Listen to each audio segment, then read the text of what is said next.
Hello, all, and welcome back to a new episode of TV and Us, a conversation show about the TV series we just can't stop talking about. My name is Jennifer Hahn. And I'm Sarah Callan.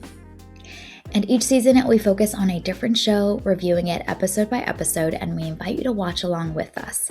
Right now, we are on the last episode of Beef Season 2. We're discussing the finale today, episode 8, titled, "It Will Stay This Way and You Will Obey." Yikes! So, if you haven't watched the season finale yet, go watch it. This is your spoiler alert. You don't want the finale spoiled for you. Come on. So, come back and listen to the rest of our conversation. All right. So, summary for episode 8. On the chairwoman's territory, two couples battle to survive and must choose what they'll give up and who they'll protect. Okay, so everything has led up to this moment. What is your episode title for episode 8? My title is Completely Clueless. Oh, yeah. My episode title is The System. Yep. Yeah. Okay, well, we have traversed this journey. It's a long journey. Yes. We've gone all the way to Seoul. We did. We made it. Yeah. So here we go. Thoughts about this finale? This plane has landed. Mm-hmm. What are your thoughts about where we arrived at? Yeah. I'm very perplexed by this season of television, if I'm being completely honest. I think, because this is an 8-episode season, first 3 episodes were very, passive-aggressive, manipulative, it was all this, very subtle, scheming stuff. Then we went on our 2 side quest episodes in the middle. And then since we've been back with the whole group, everything is so big and so dramatic and so larger than life. And to me, this season finale, I think could work for the most part for me in some contexts. I just think tonally, I'm not sure what this show is doing because where we started and where we ended are so different, but not in a I believe the journey these characters went on way, but more in a, is this a completely different show kind of way? Yeah. I think elements of this episode are fun. I appreciate the cynicism of this episode. I like some of the character choices that are made, but it's just so big and over the top and dramatic. And if this is where we were going, why did we start so passive aggressive and such a different tone if this is the explosive place that we're ending? So I think more than anything, this episode just kind of left me confused, which is not what you want from a season finale, but it is what it is. Here we are. Yeah, it's like, why did we do it this way? If we're gonna go on this ultimate journey, just be crazy from the beginning. And also, why did we leave the world of the country club, which is itself like a character, a place that is so exciting to just go have this globe-trotting comic book adventure, fighting bad guys that are running the world. And I don't know, I'm confused by the pacing. Actually, I'm curious, does season 1 follow a similar trajectory of muted, keep the pressure building, and then explode it? Because maybe there's a pattern, or does it take it more the entire first season is bonkers. It starts with this simple encounter between these two people, and it just escalates to an unbelievable place, and Mm, there's a lot of like crazy explosive things that happen along the way. And so what I thought this season was going to do was almost the inverse of what season 1 did, because season 1 is mm, kind of big all the time. Like the confrontations are big, clear, like people are upset and they're going to let you know for the most part. And there are yeah. like subtleties and things, and it's a very interesting season of television. But I thought the second season was going to be, the passive aggressive version of season 1, and it would be a lot more Mm, subtle and muted, because that's how the first 3 episodes led me to believe the season was going to be. I think that's part of the reason why I'm confused, is like the first season is so good, it's so explosive, it's so in your face the entire time.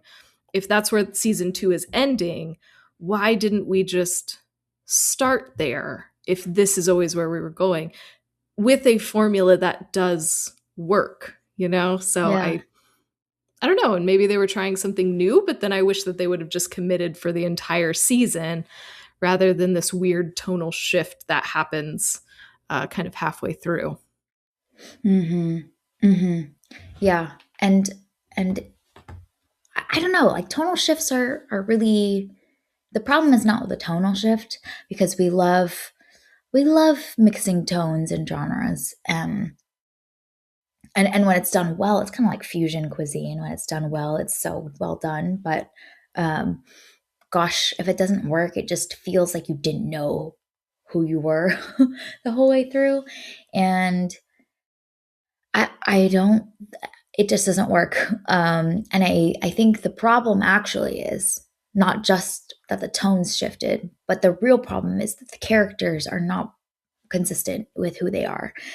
Had the characters gone on an interesting journey, I think that could have anchored us into the tonal shifts because they're being dragged into greater and greater circumstances because of the character choices that they're making, which if we buy into that or if I buy into that, then I'm on that journey.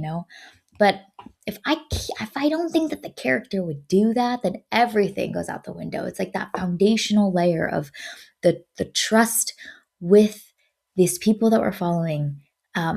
If it's not there, then I'm like, I don't buy anything that you're gonna do. So my biggest problem with this finale actually really isn't even like the how crazy it gets, but it's more just like none of the characters are doing anything that makes sense for who we know them to be. And I just don't feel like I know any of these characters anymore. And it seems like the show doesn't know any of the characters. The moment that I really didn't find made too much sense is when Austin somehow has a revelation about Ashley and her fundamental like need and desire and is telling her that through the wall. All of a sudden he just like had this revelatory moment, and like I don't think that's how that scene would go even if he had that revelatory moment. I don't even think Austin has the like emotional intelligence to have like figured that out about Ashley either. It's weirdly timed, it's out of place. Doesn't make sense that that would be the moment that they would have that moment. So that is a perfect example. When that scene was happening, I was like, this is everything wrong with the past couple of episodes right here. Yeah, I I had no patience for the Austin and Ashley half of this episode. Like every time we would go from Josh and Lindsay back to Austin and Ashley, I'd be like, "Oh no, we're back with them again." Like Right? especially in that moment, like you have this Josh and Lindsay moment, and it's so tender, it's so meaningful. That moment when Josh decides that he's going to give himself up, like shout out to Oscar Isaac for just selling that. And it's this really, really great moment. And then we leave that and have to go to Austin and Ashley. And I think I like audibly groaned. I was like, why are we doing this? So I think that's another perhaps issue with this season is we're following these two couples and then all of these tertiary characters as well. And I feel like maybe this season bit off a little too much. And if if we had primarily, and we talked about this a couple episodes ago, but I think if we had primarily followed Josh and Lindsay, and then everybody else is just kind of like a side character, I think maybe this season could have been stronger, because we could have gone deeper on Josh and Lindsay, who I think are the strongest characters in this show. And I mean, personally, they're the ones that I'm most interested in following, but that might just be a personal preference of mine. Yeah. Yeah. Well, I think they're the most interesting because they have so much of that emotional history together, which actually I love that the show brings that back into the arc for them in this episode. There's this almost tearful like reconciliation that or seeking of comfort that they have with each other, and the idea that um, those years of history like did mean something to them. And so in the backdrop of like everyone being self-serving and selfish, the show's kind of like, but we do emotionally bond with people and those cannot be broken so easily. I think that was like a great nuanced like idea that the show's looking to introduce. And then they kind of like flip that on its head again when Josh self-sacrifices, but Lindsay ultimately doesn't choose to wait for him and like carries on with her own life. But like I think the contrast with like Austin and Ashley's arc is like I don't know what their arc was for the show. Like what is the show trying to say about new budding lovers that are maybe selfishly trying to find fulfillment in each other, and like maybe that's a thesis, but it feels a little bit muddled. Whereas the Josh and Lindsay like emotional beats I did buy and I did feel like added a lot to the story. Yeah, I think it's supposed to be this like um almost like reversal of positions by the end, Yeah. in the beginning Austin and Ashley were so young and in love and all of that, and then by the end they are, you know, in the doing the exact same thing that Josh and Lindsay were at the beginning. And so they know what they've sacrificed in order to get that power and that position and that privilege in this weird little microcosm of the country club. Whereas Josh and Lindsay have left and Josh lost everything, but Lindsay lost stuff too. So like I think that Yeah. there's an interesting idea there. I don't know Mm-hmm. that the show fully executed on that though. Like Mm-hmm. I yeah, by the end the 8 years later jump ahead, I was like, "Oh, okay. Can this episode just be over?" Like I don't I I don't need to know this. I'm ready to be done. It's so literal. It's like, wow, look at the cycle. It will Right. continue. Everyone is selfish. And I'm like, yo, end with Chairwoman Park laying her sweet little face on the grass of her prior husband. Like, just end on that. That's good. She delivers an incredible monologue. It's kind of the manifesto and thesis of the show, which is that the systems of selfishness will perpetuate unless someone acts against their nature. That's very true. That resonates. That's kind of the exclamation point of the season. And then cut to black. You know what I mean? Like, we did not need to know that Ashley and Austin like choose the same exact path. It's just like so obvious and like heavy-handed.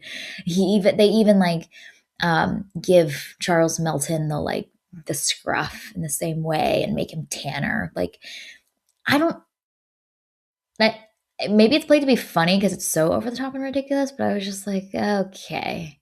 We think that we're being really complex and like interesting here, but we didn't need it. We did not need it. I was so over it. But Chairwoman Park coming through. Right? Dude, that was an incredible monologue. Probably my Mhm. favorite part of the entire Yeah. episode is her just like reading the world to filth, dropping truth bombs one after the other. That was chef's kiss, you know.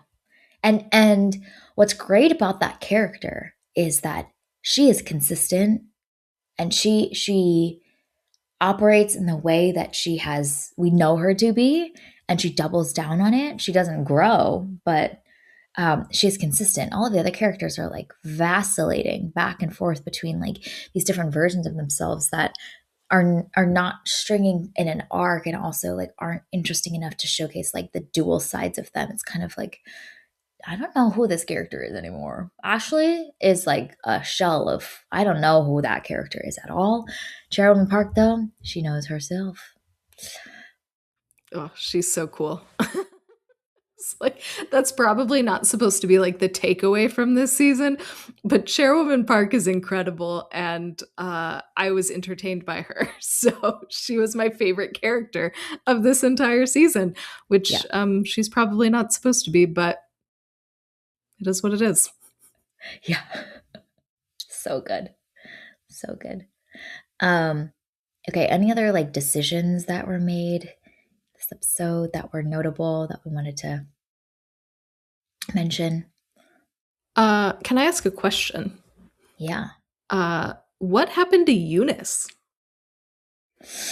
True. We don't know. We don't know. Yeah. The show never like explores any of that. Nope. Her phone call I thought was really interesting because she almost seemed to feel like she was being watched as she was in that phone Yeah. call. Like she is not in a good place. She is not safe. There's fear in her voice, but true, the show doesn't care. Nope. I cared though. I cared more about Eunice than I did about Austin and Ashley. Like, I was like, where is our girl? Did she get away? Did Sherwin Park's goons find her? I imagine that they probably did and took care of the problem, but it would have been nice for that little thread to be tied up. But Yeah. yeah, yeah, I struggled with that part of the storyline as well, because Chairwoman Park is this, crime boss, and The Wire taught us, you come at the king, you best not miss. Yep. And so when Austin calls Eunice from a random phone number, I was like, Eunice, why are you answering this phone to begin with? Why are you answering your phone number that you don't know? Why are you still using your phone? Anyway, I had so many questions. It's fine. And then he's like, I'm going to a random police station to give them this random USB. And it's like, how do you know that she doesn't have dirty cops in that police? Like, I am all for trying to take down, the head honcho of a organized crime family. That's very entertaining. But if you come at the king, you best not miss. So you have Yeah. to have a good plan. And they had zero plan, which didn't end up mattering because Austin, after he said all these horrible things to Ashley, then goes and gives the USB to Chairwoman Park and chooses Ashley. Made no sense, but it's fine. Yeah. Yeah. The naive mentality of Austin just irks me so much. Like, oh man, it's so rough, and I think that like it's more shocking because Eunice seems to be a character that would know better, and so we were hoping that she was kind of double playing everyone the entire time. That's not the case. Okay, cool, that's fine. They just didn't write her character at all. Yeah. But oh well. I guess we weren't supposed to care about Eunice. Right? She's one of the most interesting characters after Chairwoman Park. Yes. Can you tell me your thought about Dr. Kim turning? Fascinating. Yeah. Yeah. I think one of the things that surprised me, and we talked about it earlier in the season, is how little screen time we get of Dr. Kim. And like, that's one of the biggest actors in Korea. Like, Yeah. he's such a big name, and I feel like he was so underutilized in this season. The moments that we get with him are lovely, like him trying to talk to the Austin and Ashley and Lindsay, and he's like pouring his heart out, saying all of these things with such urgency. Like, I feel like he did such a phenomenal job in that scene. But I wish that there was more for him to do. Like, he was just there and then seemingly had a change of heart for no apparent reason, and then got shot in the head. So fine, but underwhelming. I wish that there was more there for him, you know? Yeah. I think it'd be interesting to see him scheming and planting seeds and helping in little Yes. ways in the background the entire way through, or suggestions of like someone's on the phone with somebody to help. I don't know, like him basically playing the other side secretively the entire time would have been really Mm-hmm. fun to see. Maybe Yeah. him collaborating with Eunice and like who of them can be trusted as well. Him assessing like Josh and Lindsay, Austin and Ashley, like who do I want to collaborate with? Who has the same like rage that I do? Um, I don't, it just came out of left field. I'm like, oh, he's choosing to turn against the most powerful person on the planet, apparently. What? Yeah. With no plan of just like, I'm just going to go to the police and I'm just going to tell these randos who I have met one time about my whole plan. Like, I just, uh, I Yeah. need in shows people to appropriately assess the danger that they are in and respond accordingly. You know that Chairwoman Park is taking people out. Why are you just talking about your haphazard plan to take her down where other people are? Like, I don't I don't get understand. it. So I need people to be smarter with these decisions. But You know, this season feels like the new Star Wars trilogy, which is that we wrote each section as we went, and instead of charting where we're going to go and then build the setups and payoffs along the way. Because where we end up, like, I think the idea of Dr. Kim essentially defecting is really interesting, and him ultimately distilling down like this is a loveless marriage and we are just using each other, and I need to self-preserve because I am not safe anymore.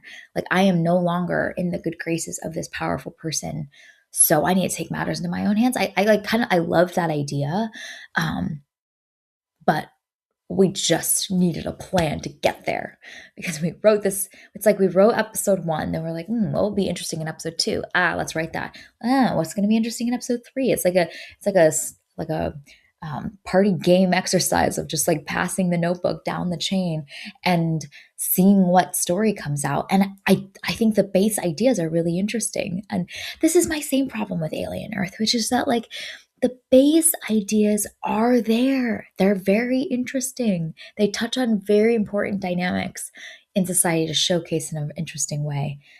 We just fumbled them, but the ball was good, you know? yeah, I really feel like season 2 of Beef should have been Josh and Lindsay as your main protagonists, and then Austin and Ashley in a supporting role with all the other country club people. It all happens at the country club. Chairwoman Yeah. Park and everything that she's doing is an entirely different show, not Beef. And you can just do this like Korean mob boss drama. Husband tries to defect and take down his wife. Like, that in and of itself, you could make into a full 8 or 10 episode series. And it would be so fun and so entertaining. But I Mhm. feel like they tried to combine these two, what I think are separate stories, together in one. And I think that that's just a detriment to the entire show. Yeah, I think that there's like a way to have, which is what basically episode 1 or 2 did, have Chairwoman Park be essential to the plot and to have the husband be essential to the plot. Just have them visit, be at the country club. They're staying for a week. Shit goes down, you know, because I do think they play an essential role in showcasing the three classes of society and pitting the bottom two against each other. So in the like formula of Parasite, Chairwoman Park and her husband represent the rich family that are living in that beautiful, beautiful home. And the other two, Josh and Lindsay and Austin Ashley, which is what we said from the beginning, represent like two classes that are at the bottom, oppressed, and trying to claw their way up to something different. But ultimately, they have to fight. They're pitted to fight each other. And there's lots of interesting ways that you could see Chairwoman Park essentially meddling with feeding information to either side to keep them paranoid of each other, to keep them allied with each other, to keep them suspicious of each other, and then have Dr. Kim be meddling and ruining Chairwoman Park's plans the entire time as an agent of chaos. To be like, I know, like I resonate with those people. Those are people like me. I just happen to like have married up, but like there's something interesting there in all of those character dynamics that would have been so fun. And then you have the like American rich of like Troy and Ava that are a different breed of money and power. And then the contrast between Troy and Ava and then Cheryl Park, also interesting because Troy doesn't seem to be interested in power. He just seems to be interested in freedom. And that's a different bent than Cheryl Park seems to have, which is money, freedom, power, and luxury. All of the above. Chairwoman Park needs it all. And I say, you go, girl. You get all that. I'm not even mad at it because you are incredible. So I'm Yeah. supposed to hate you, but I don't. Mm-hmm. So lots of missed opportunities, I think, with the second half of Beef season 2. But alas, we have made it on this journey. We have made it. I'm very proud of you. You have survived Beef season 2. Yeah, you know, I don't think there's been another season that we've reviewed on the pod for TVNS that have been as difficult to get through as this one. True Detective season 1 for you. Beef season 2 for me. We each got our picks, you know? Hey, that's fair. That's fair. Yeah. Yeah. At least, what was that show?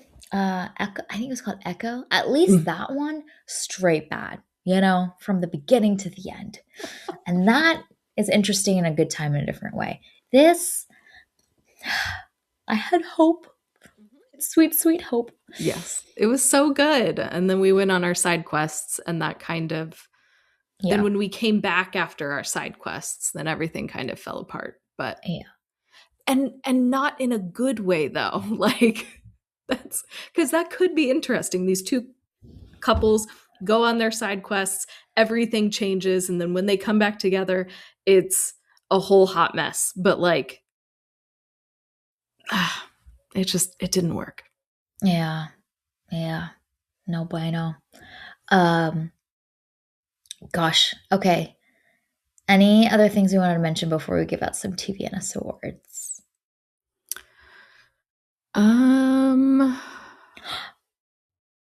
My one shout out. Yes. For the Beef season 2 episode titles, on fleek, on point. So fun. I was just having a great time looking at the next episode, being like, what is it going to be titled today? And I really think we need to up our episode title game. And Beef season 2 showcases that you can have a lot of fun with it. Yes, and I love season 1 does this as well, where the title card has a piece of really interesting art on it, and so I love that they kept that up with season 2 and chose a completely different art style than what we saw in season 1, and so that's always fun. Is like, what title are we going to get, and what image is going to be paired with it, and I just love that creativity. Yeah, the use of the art and all of that was very fun too. Yeah. Okay. Well, TVNS awards. Let's give some out. So, what is your choice for Full of Beef character? I'm gonna go with our girl Chairwoman Park, because these yahoos keep trying to mess up her plan. She's not having any of it. Yeah, my choice was also Chairwoman Park, and it's just with the world. Yeah, she's got beef with the world. Like, she's resolute about it, but she's just ripping a new one for the world. Heart racing moment. What is your choice for this one?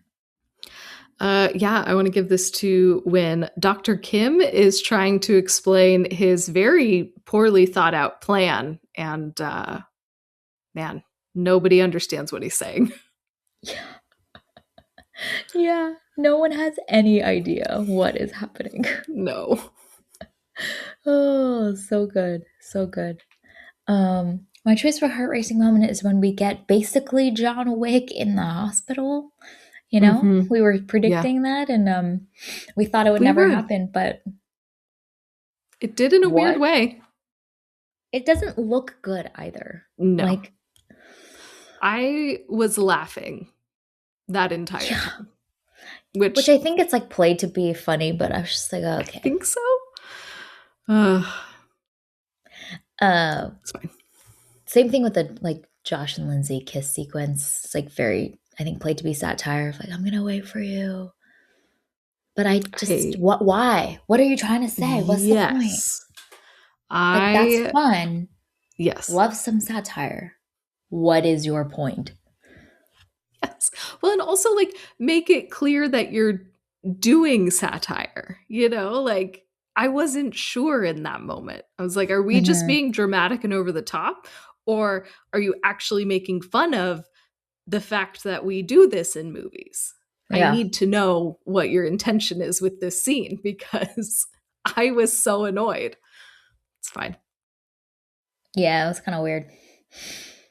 It's like I can see what they're doing because then they're like, she says she makes these big promises and then Yeah. she doesn't keep it. But like, is that it? Is that the point? Is that Yeah. all? Is that all? Okay, cutting dialogue. What is your choice for this one? Okay, so I'm gonna choose one of Austin's miraculously self-aware moments when he says to Ashley, "You don't want me. You just don't want to be left by me." It's Yikes. like, dang. Okay, the thing that pisses me off about this Yeah, whole yeah, yeah. Austin Please. sequences as well, which I have a problem with the writers of the show too, is that you have this character that's going to rip a new one for this female character, okay? Yes. But Homeboy has done no self-reflection of No. himself. And so we're gonna like crucify this female character for like a very real like trauma and dynamic that she has. But our male character, oh, he's fine. He gets to be the one that like has this revelatory moment and has no self-reflection that's done. So mad about it. And I'm like, you just know, like, I maybe that was part of the point is that like Austin will never change. Okay, fine, I get it.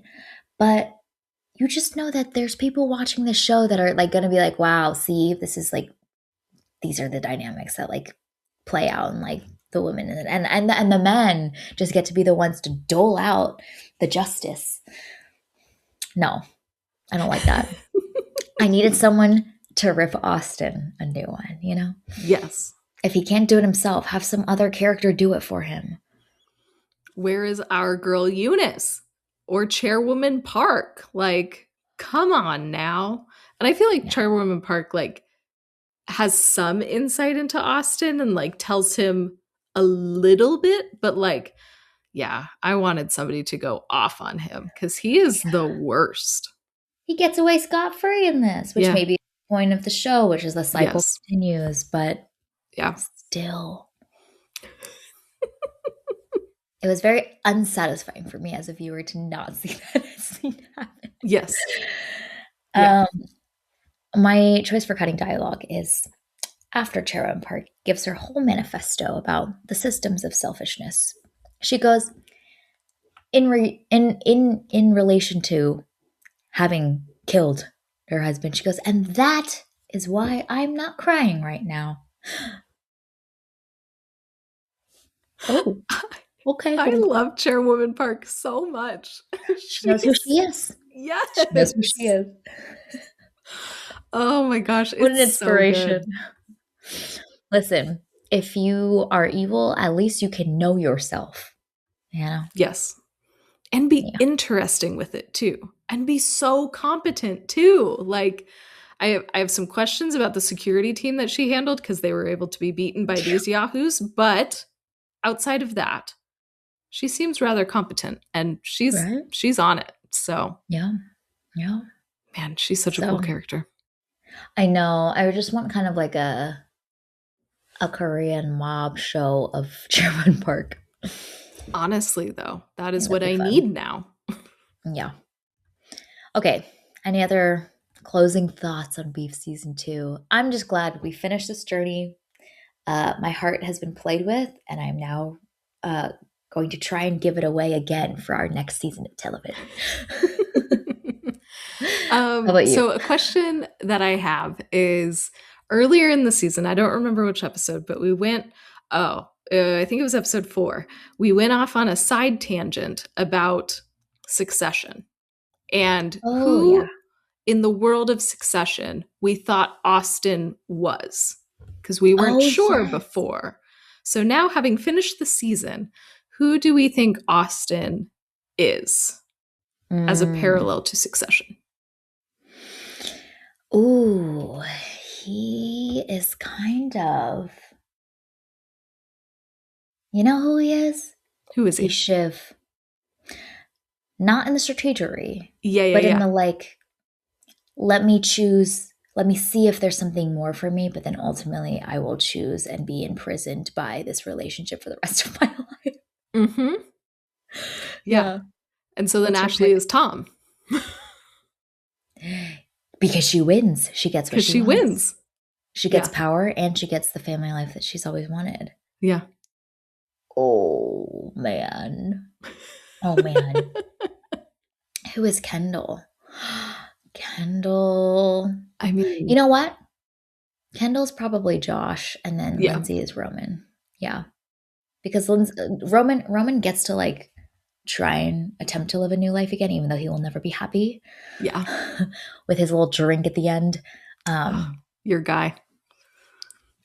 Yeah. But Josh. I think there you go. No, I think Kendall is probably the closest to Josh. Yeah. Because there's a similar like earnestness that Josh and Kendall have of like, I can do it. Surely I can do it. Right. And then they get nothing at the end.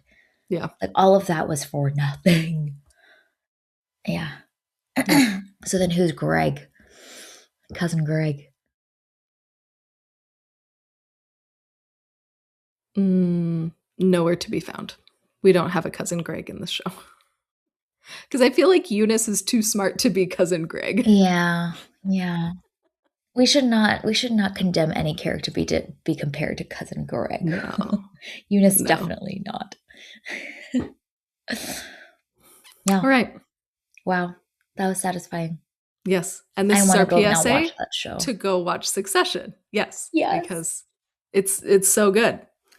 If you want competent, petty, manipulative scheming, jockeying for power. Yes. Great dialogue. Amazing fights. Yes.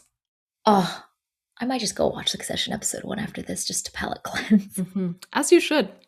And like, it's consistently good across 4 seasons, which I think is the most impressive thing about Succession. Is like, it starts good and it ends good. And I feel like there's not a weak season in the bunch. It's true. So, man, everyone go watch Succession. It's a good time. No. Yeah. I have heart eyes in my eyes just thinking about it. Sure do. Okay, well, this was your PSA to go watch Succession. And with that, we will wrap up our conversations about Beef Season 2. As usual, stay tuned to see on the feed here what we're going to be covering next. We're going to have some hooked episodes come out as we do between seasons. And then we're diving fully into a new show very soon. And this one's interesting. It's exciting. It's a fascinating premise, a great cast. And so we're excited to begin anew on a whole new journey with new characters. So we hope everyone has an amazing week, and we'll talk again with y'all very soon. Thank you for listening to today's episode of TV and Us. We are part of the Movie Archer podcast network, so check out moviearcher.com to learn more. Our name sums it up. We're big fans of TV and the powerful ways we can connect with each other and the world around us. This podcast is about all of us and our shared stories. You can subscribe to this podcast on Spotify, Apple Podcasts, or wherever you tune into your favorite shows. Drop us a rating and review, letting us know your thoughts about today's episode. You can connect with us on Instagram, Threads, and Blue Sky at tvnspod or email us at tvnspod@gmail.com. Check out our website, andusmedia.co, for the latest on TV and Us and our other podcast, Movies and Us. We hope you have an amazing week, and we can't wait to see y'all very soon.